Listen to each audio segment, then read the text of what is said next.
lot of bait stacked up on this little shoreline here. It's a good sign. Wind-blown bank. Wind-blown bank.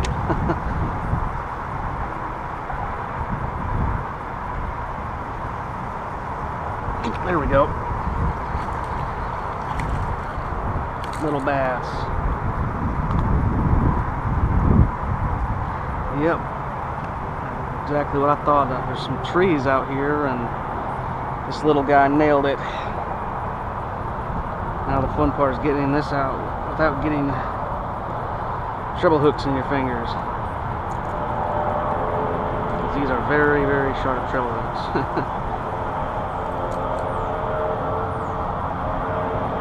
Snap a quick picture and get this sucker back in the water. Well, I forgot my dang SD card, so I'm gonna have to take a picture with that thing. But little bass on the crankbait. I got a partner here checking me out. You want a bass?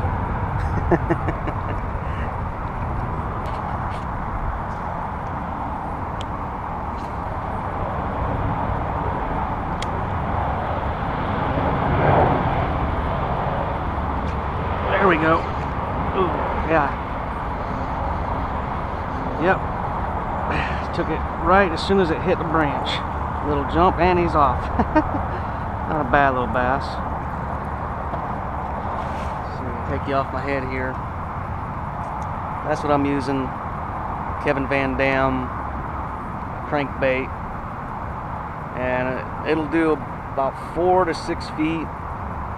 And out there's some trees that are laid down, have been cut, and there's a bunch of, I guess they're just staging up underneath them and ambushing them as it comes by. But what I would basically do is, if I wanted to go a little bit deeper, I'll just put that rod tip all the way almost down to the water, like this,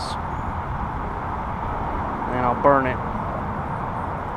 If I wanted to stay up at about 4 or 6 feet, I'll keep it up about medium height, and if I want it up high, about 3 foot or so, I'll keep it up there. But you can generally control the depth of the crankbait depending on where the fish are staging up at.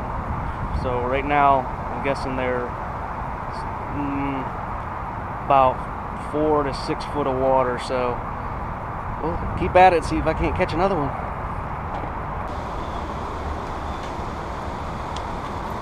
Oh, don't need that to happen.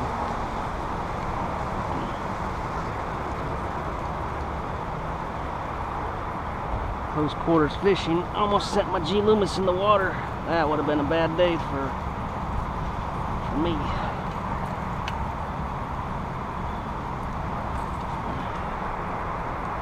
Always be aware of where your rods are. We'll make an expensive oops, like I almost just did. Huh. A little bass. Wow, a whole school of bass right here. Holy mackerel.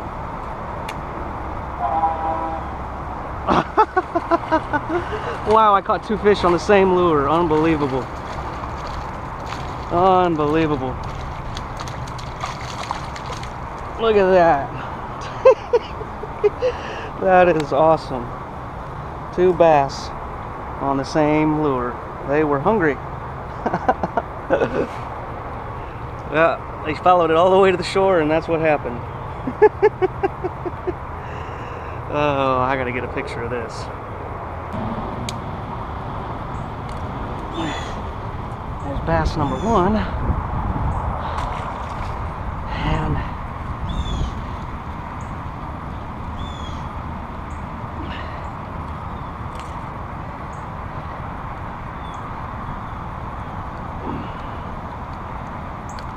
bass number 2.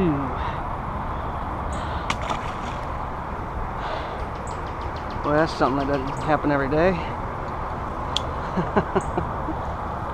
Well, that's the end of the day. I had a lot of fun catching those little bass. They seem to be staging in a little bit deeper water, anywhere from 3 to 6 feet of water. I had some following my bait. I apologize if you can't hear me, it's a little windy. That's why I'm ending my trip, because the weather's a little bad right now. But what I was throwing was the Strike King KDD crankbait, and it's a nice bait. This isn't the color I was using. The color I was using was like chartreuse, blue back, kind of white, I guess to imitate a shad or a shiner or something to that. This is more like a bluegill color. But one of the things I like about these baits is, I don't know if they're necessarily made to hit structure, but it works really good for that. You can bounce these things off of tree limbs, any submerged items, rocks, let it drag in the sand, and that most of the time is going to trigger a bite. But what I was doing was just that, finding the speed at the retrieval of what they want. So basically, either I'd hold the rod tip down, move it a little bit faster, or I'd work it a little bit slower, adding a couple of jerks in there just to, imitate a dying fish, or doing a slow and then stop, pause, let it float up a little bit, and then reel down. But it's a good search bait, and I haven't really implemented them into my fishing a lot in the past. I've used mostly worms, spinner baits, jigs, anything like that, but lately I'm just kind of going outside of the box and trying new things, and that's one of them, is just getting the time to put that thing in the water and figure it out. But I may not be the best person to give advice, but I've been fishing for a long time now, and if I can help you guys out, that makes me happy. So, but I got some other products here that I've been using lately. It's called the Rod Glove.